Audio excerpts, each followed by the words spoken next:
G'day, welcome back. Today we're here to meet a real monster, Mini Monster. And there's nothing mini about him, he is major. He started his journey 25 years ago, and since then, he's conquered the world with these unique works. An artist, illustrator, and creative director who's collaborated with giants like Nike, Xbox, and even Justin Bieber himself. Today we're going to talk about the world of collectible art toys and find out what inspires this visionary person and how he sees the future of art. We're excited to welcome Zak Mini Monster.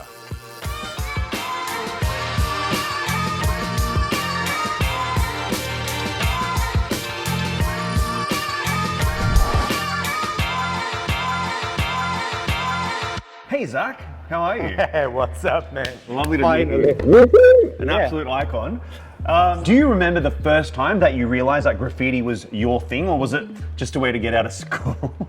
Oh man, you know, that time in Russia, I was living in Russia. I was living in a very small city, only maybe 50,000 people was living there. Every area was with the breakdance on the street, some guys trying to graffiti, but for me it was like a fresh air because that time I was too sporty. I was practice karate, was in the national team, and from my childhood I always liked to draw something. I was trying to copy like Disney characters, and when I saw on TV that guys just using something like spray can and they make a crazy art, I was thinking, what?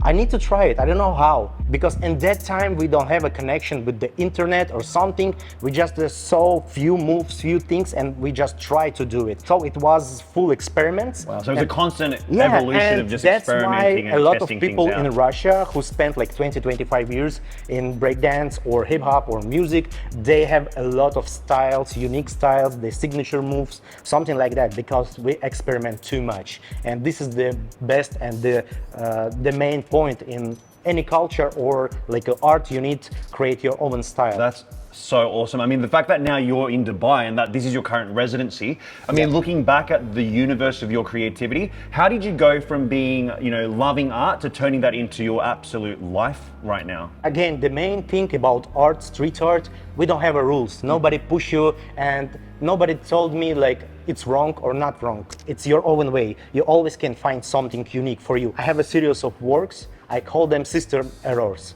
So when I took my regular illustration and I used the glitch on them, but glitch by hand, I mix them different ways, and it's give me like a new series of works. And I try to show people that even if you make a mistakes or errors on your way, it's normal. You can create something new from this. So you're using the laws and the principles of proportion and you're subverting that into your own language. It's super cool. You can go outside, practice, try. You always can try, and it's pushing you. Like you always see like your personal mistake. Only you can understand. Okay, this is bad. Next time I will try and make it better. Can you explain to us, how do you go from the streets of Russia experimenting to now doing collaborations with major houses like Nike, Xbox, and even Justin Bieber himself? Again, it's all about style. If you create something unique, people will show you. I never try to do something special. I never text like Nike or something. Oh, I'm a cool artist, check my style. So then can you tell me the process of how did Nike, for example, how did you end up collaborating with them? Because there's so many creatives and artists out there, but they obviously saw something unique in the essence of your creativity. So how did the Nike collab happen? So my first toy was like a stormtrooper from Star Wars, but he was wearing the graffiti mask, like a hoodie and Air Max from Back to the Future, only because they are iconic and I'm a big fan of these sneakers. I make it for myself. Yes. And I show my friends, look, I create the prototype or something. And one of my friends, he didn't told me, but he was working with Nike. And they go crazy because the CEO of Nike, he's a huge collector of art toys. That's so incredible, Zak. It seems like just being true to yourself as an artist and you're putting your work out there, you're creating this incredible community, and like, you know, your community is reaching out and it's just cross-pollinating constantly. You know, the most big problem that right now the artists, they try to do something special to someone, find them or sell them. Oh, I will do this with the Nike logo. So it's more like a performance and not being real. Yeah, they want just the hype in the moment. I see. Because I do it all my life, I do it first of all for myself, because if I will not like this process, I will stop. Because I enjoy the process, the result, what I have, it's give the result to the global things. So all these brands, they always message me from their side. I will work hard, post it on Instagram, and somebody will invite me. And I was thinking not in Russia because I know that my market is US and Asia because I create okay. characters. They understand everything about Yes. characters. And imagine, first guy who was invite me, it's Justin Bieber. And What? I never You're tried. First person to invite you. So you put your International. artwork onto Yeah. Instagram, onto the global Yes. platform, and then Justin Bieber contacts you. Yeah, and even I didn't know still how he find me, and he can't explain me. Like, I mean, I was posting like few times a week my new works. No and way. put the hashtags or something. Wow. Like arts, modern art, contemporary art. So, and I was thinking about this. Oh, some maybe in Japan, That's so Korea, someone invite me, and I woke up and boom, like a message. Hey, what's up, bro? Nice works. Hi, it's JB. I want your No, artwork. he didn't talk Yeah. with me like this. He just, hey, bro, nice works. I want to invite you in my event.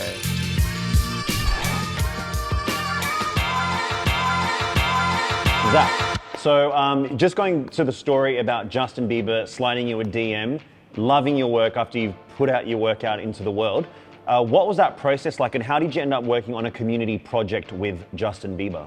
He just asked me, okay, are you available for these dates? Can you come to LA?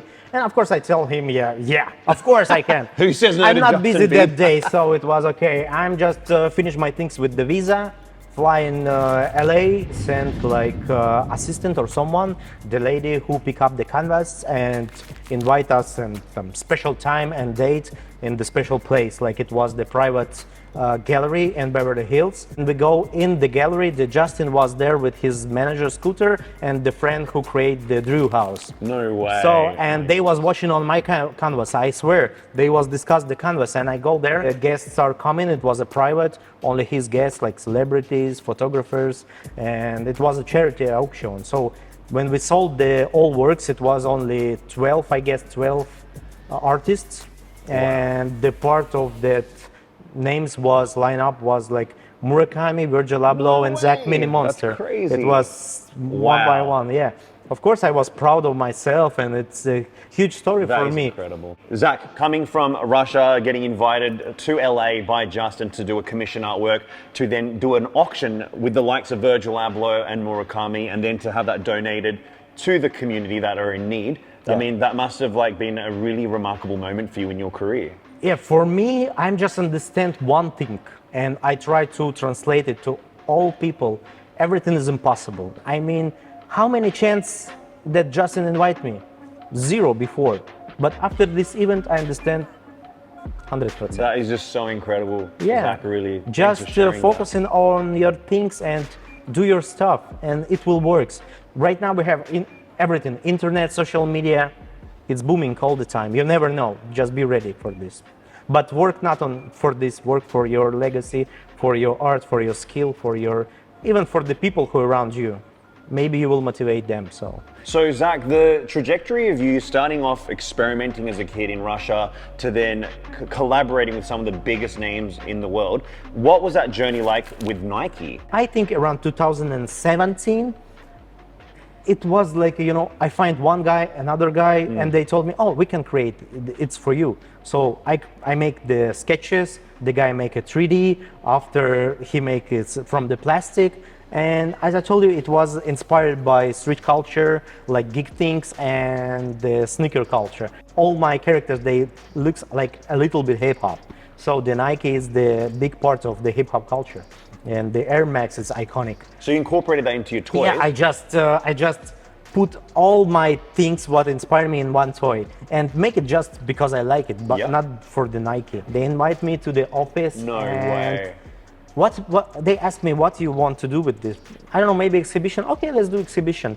And I create 12 unique pieces, the same design but different colorways, and we make a big show in the Flagman store in Moscow. It's 4-floor like building. A flagship, yeah. Yeah, and I think it's one of the Nike house. They call it Nike house, and not too much people have it in the different countries, only few.